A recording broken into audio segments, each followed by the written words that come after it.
Christ is being beaten, that he would deny him 3 times when he was just told that he wouldn't do it.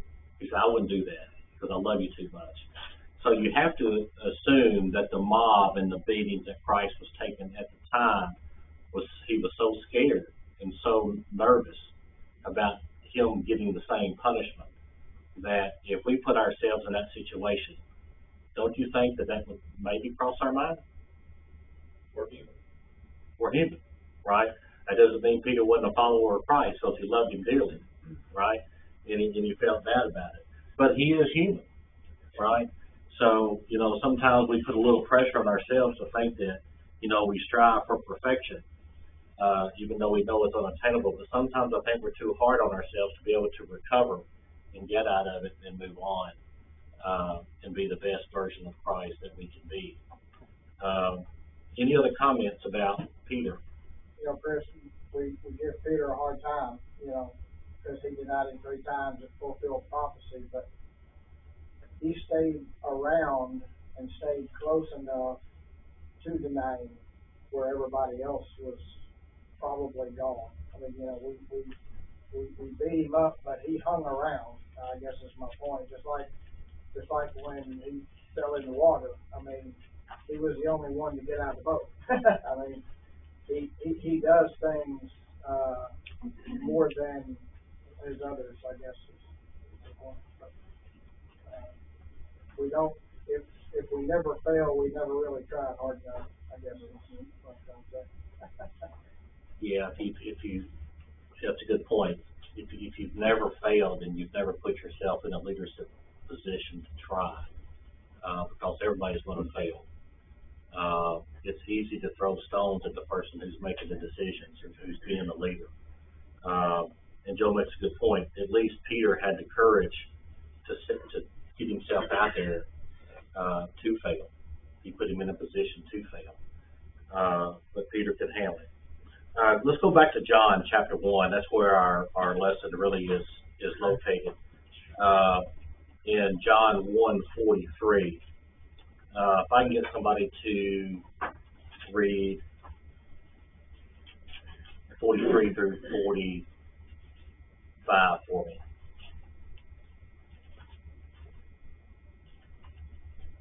Preston, when you get there. 1:43? Yeah. The next day, Jesus decided to go to Galilee. He found Philip and said to him, "Follow me." Now Philip was from Bethsaida, the city of Andrew and Peter.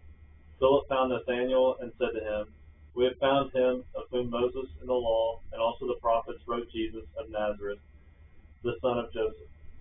So now we got Philip, who was from the same city as Andrew and Peter, and now he's going to get Nathanael, another close personal friend, correct?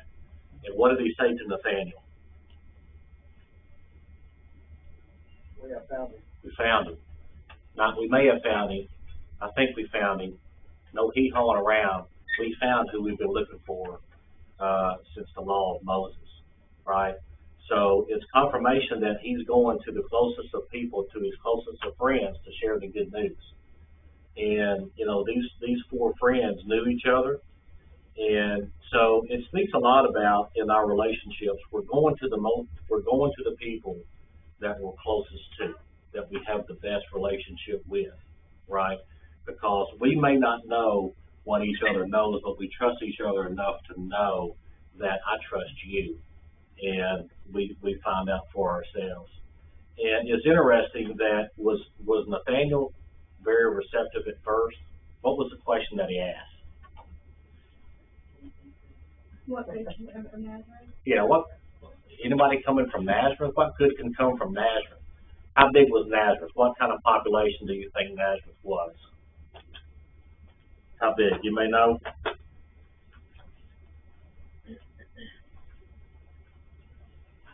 3,000.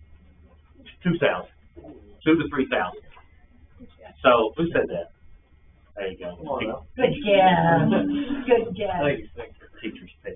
So you think about it. I mean, Nazareth. I mean, you're thinking about some little small podunk town that nobody's from, right? 2,000 or 3,000 people. Can anything good come from Nazareth? So you're talking about a really small place, about probably 40, 50 miles from Jerusalem. Okay, so it's a really nothing location. And so what was the next response out of that? I guess you should come see for yourself. Come and see, right? So how can we use that today when we're talking to friends or family or whatever? Do you ever find an occasion where you can invite them to come visit? And what does that look like in your vocabulary?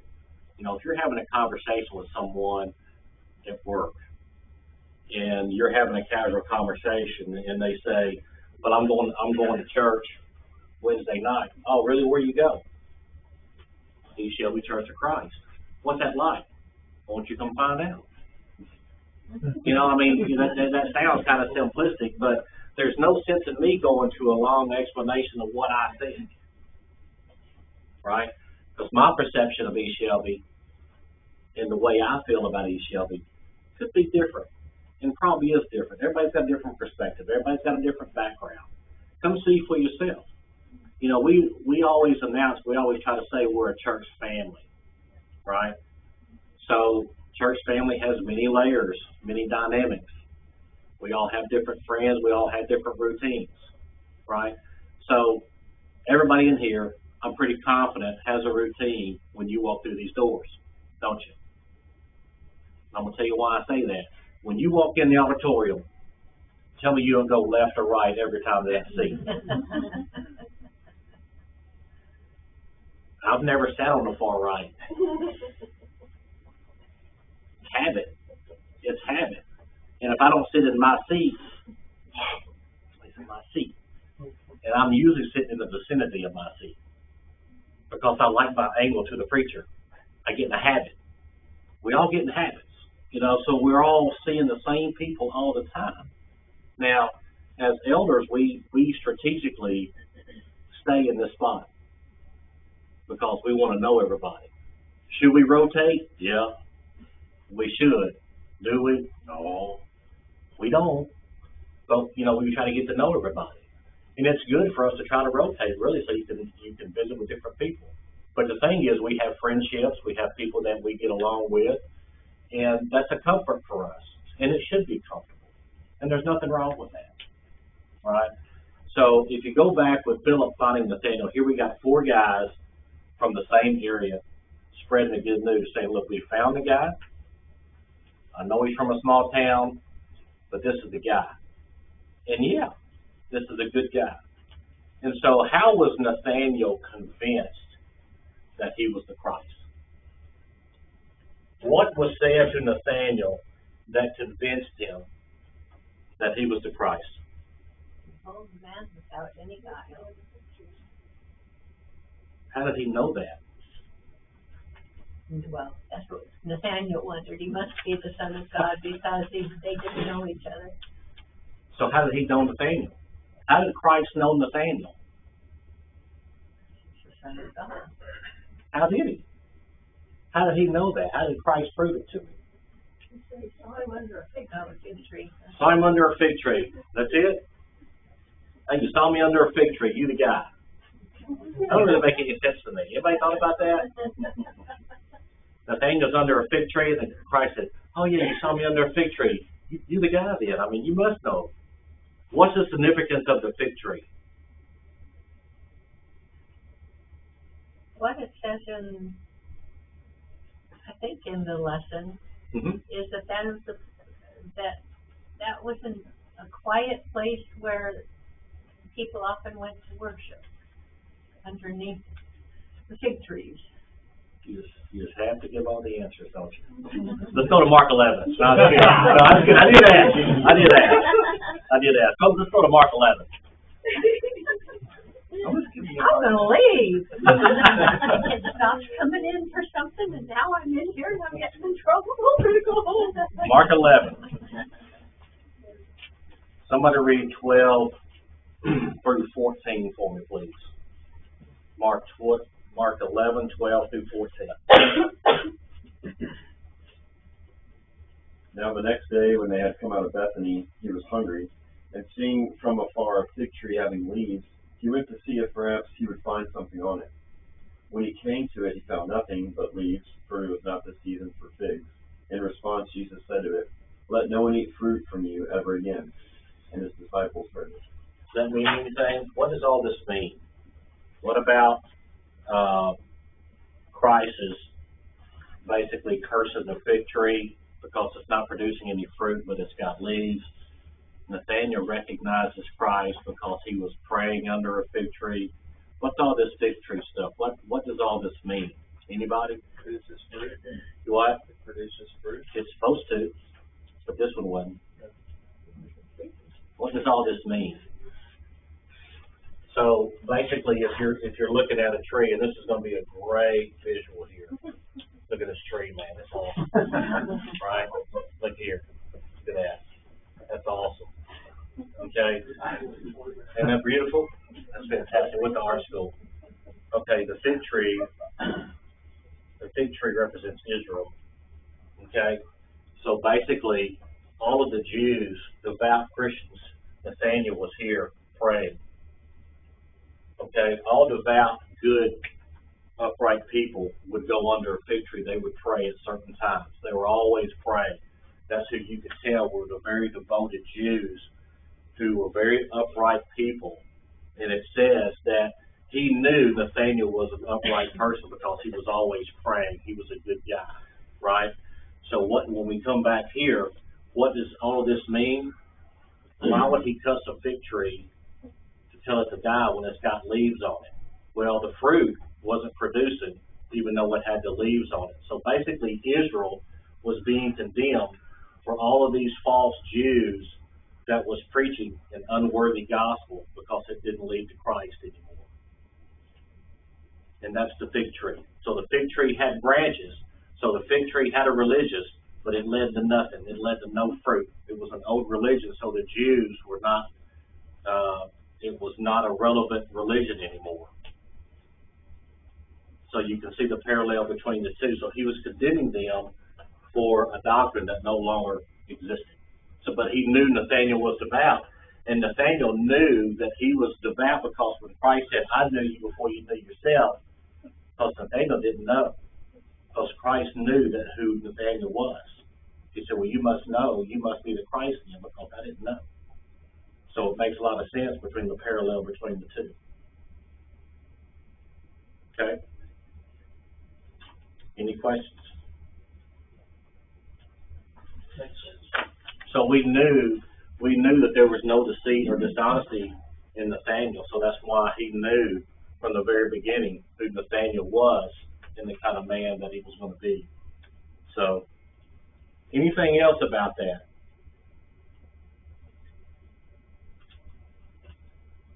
I will say this, and this is a perspective for me.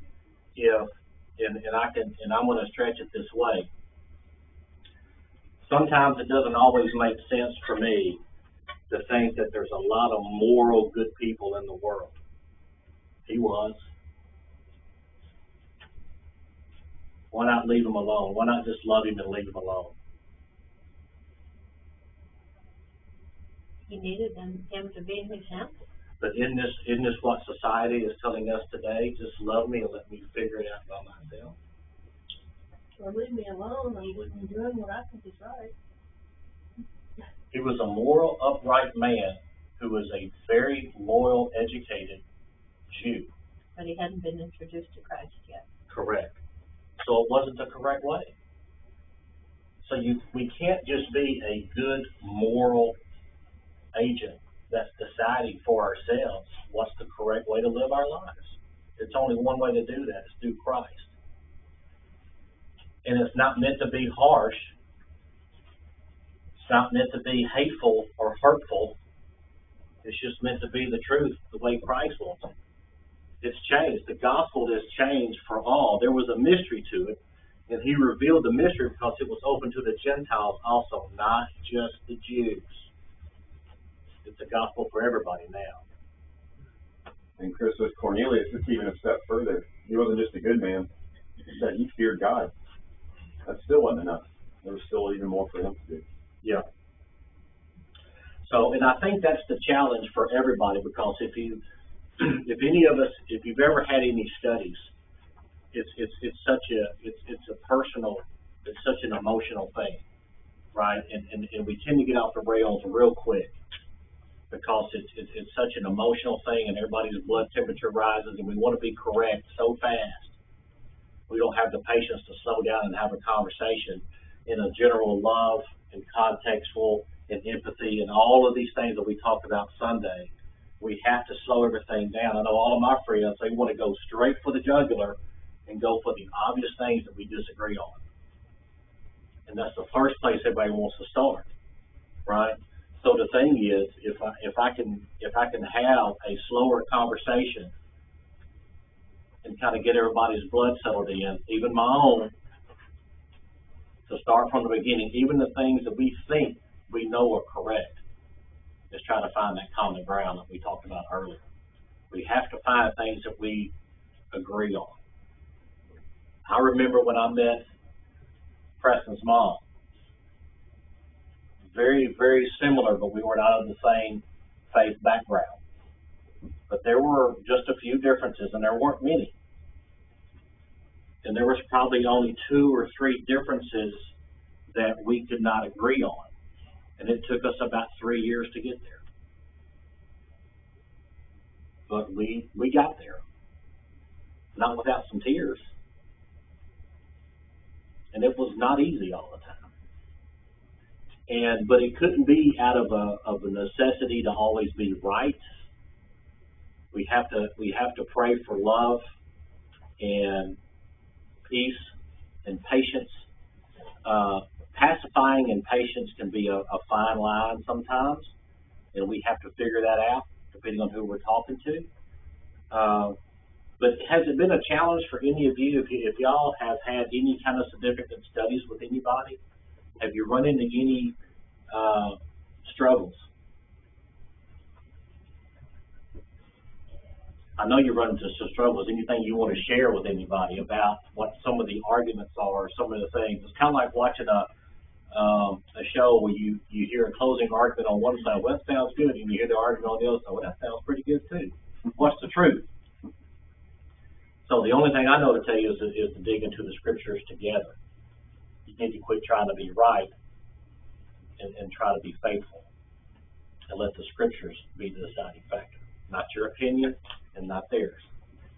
Let the Bible do the talking, and let everybody follow it. Anybody have any situations or things that you want to share with your own experience with a Bible study or a conversation? I know we just had Invite a Friend Sunday, which was pretty successful. I think we had about 26 to 30 cards turned in. And I know that the Sisters' Day is coming up, and maybe a few of those will continue to come for this weekend if they can. That'll be a 3-hour and then a luncheon afterwards. Anybody have any tips on how to invite someone? Everybody feel comfortable trying to invite a conversation with that. Found myself over the years trying to work in the things that I'm doing, mentioning church.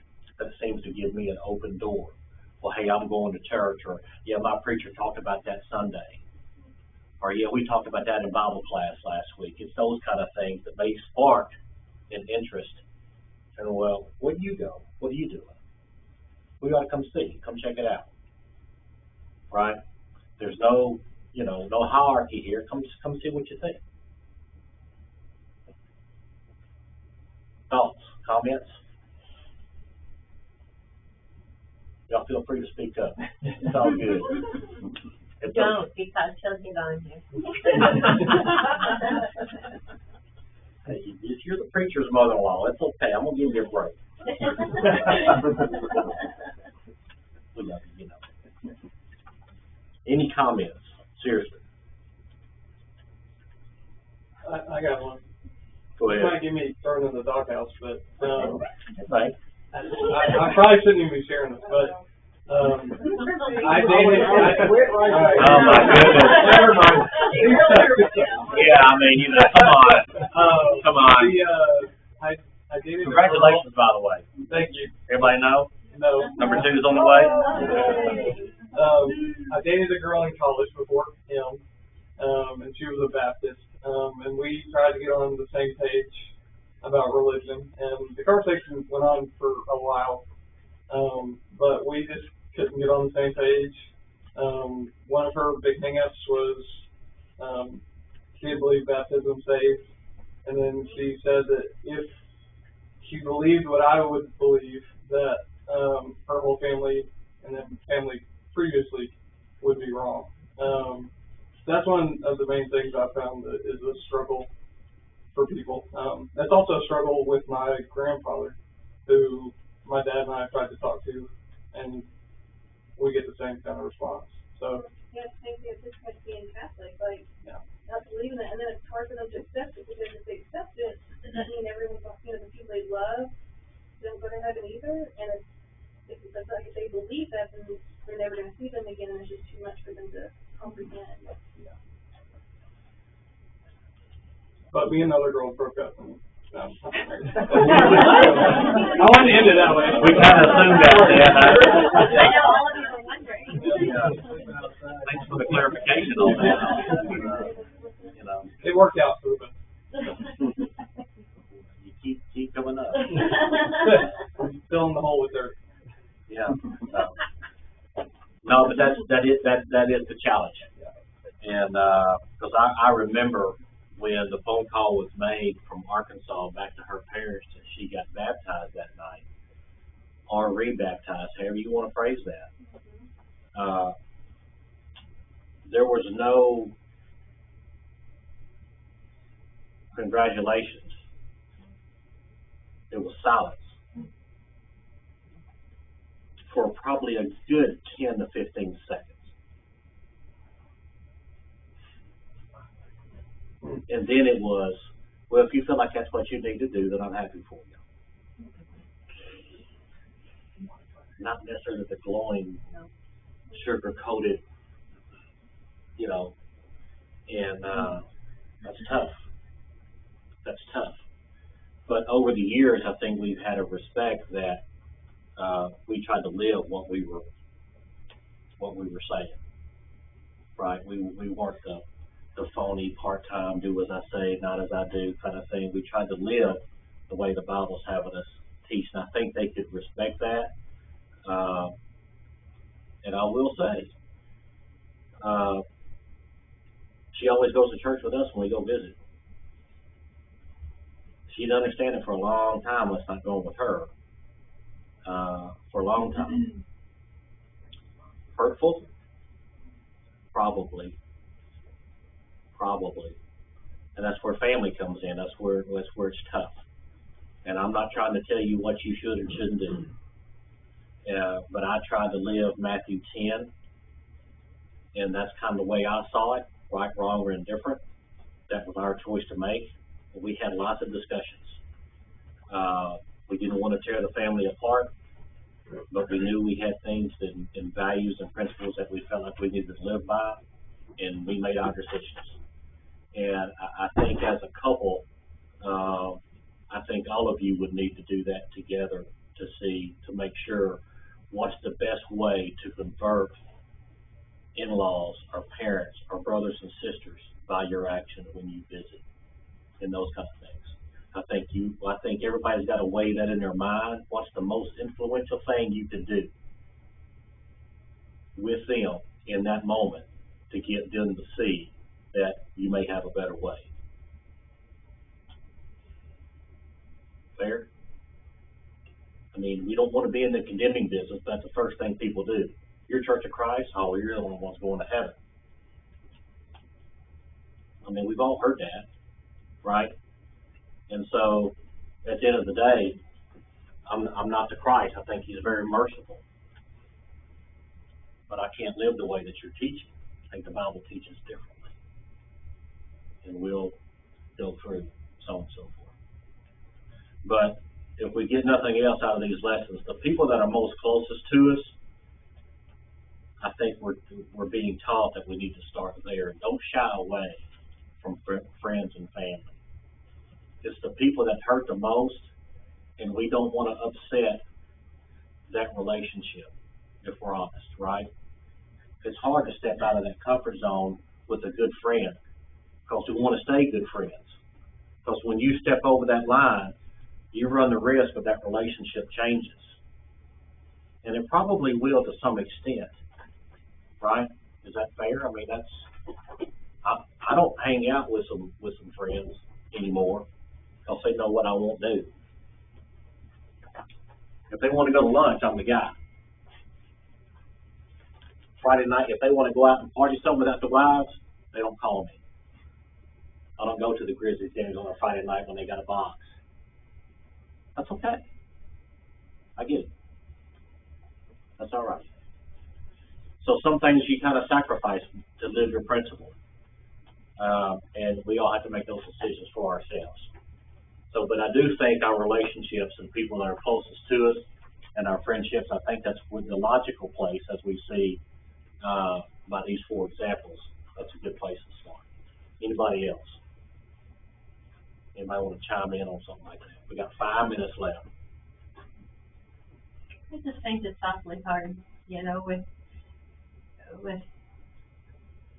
people in the neighborhood, you know, the cul-de-sac, and they all have a sign out about, you know, this church or that church or something else in their, you know, in their front yard.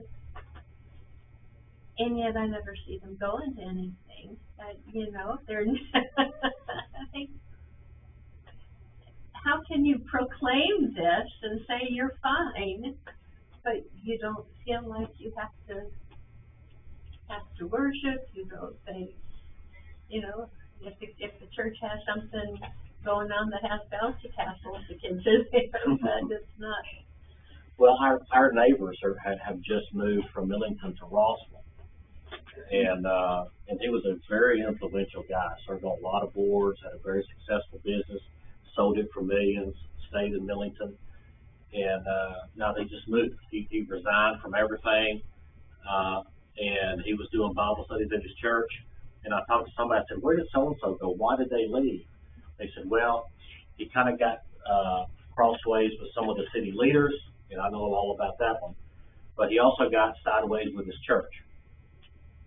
And in his case, and I'll just tell you, he was a Methodist. That's where he was. But at the time, and what's going on now is they were allowing same-sex couples to be ministers. And that's really big in the Methodist Church right now. And so since they don't believe in an autonomous, like we believe, they answer to the universal church of them, whatever they say, and they were having to live by that. And he didn't agree with that. So he left. He left the entire Methodist faith because of that. Now this man's 68, 70 years old. So the thing is, and just because we're Church of Christ don't mean we're perfect. We don't have it all perfect, right? But we're following everything we can with the Bible the way it speaks. But once you get off that track and you start emotionally trying to follow a religion or a person just because that's who you think you should be, then we got to take a second look and get the scriptures back out and do what the scriptures say. Because it's not what I think, and it's not what anybody thinks. It's what the scripture says. But I thought that was interesting, that gentleman, because he was one of their leaders, one of their Bible students. He was a lot. But we see that a lot. Another example, one of the huge Baptist churches just split because their preacher was using a credit card that was not authorized. Foreign concept to me that a preacher would have a credit card for his own disposal to use however he wanted. So what I'm telling you is, no church is immune, no religion, no church is immune from problems within it. So at the end of the day, we have to come back and look at our examples in the scriptures and say, is this the way this should be handled? Do we have an example in a pattern? And that's why we teach authority in the way that we do, because the The book is the authority on everything, not what I think, not what any religion thinks, what the Bible thinks. Okay. Appreciate y'all's attention. I think Ron will be back Sunday. We'll start on page 15.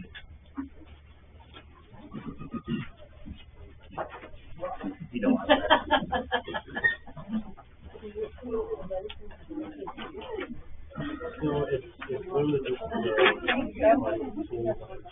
I was already assuming nobody would answer my question. You are answering my question. That's good. So y'all got this weekend. USC. South Carolina. South Carolina. We already played the other. That's right. We'll be back. All the stuff that they use, like history based, but everything that I get to use, so like we're like but we're literally just in the OR all day, like whatever they use, like our products get mixed and off of that. So pretty much yeah, so we're in there just knowing how to like assemble the tools and put it together, and then they have questions like free. So they're like no, they're like asking us stuff, and I'm like, Yeah, I'm Chris Ford. and they will do Corey's a residency, and you know they make it do a Mouth. my brother's in there. I'm in the OR. Like asking me. Yeah. Yep. That is. They won't ask us too much.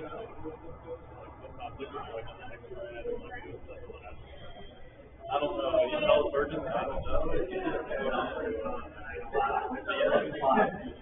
Yeah, a lot. No, it's been good. You boys moving?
I know, perfect world of everybody going east has been shattered.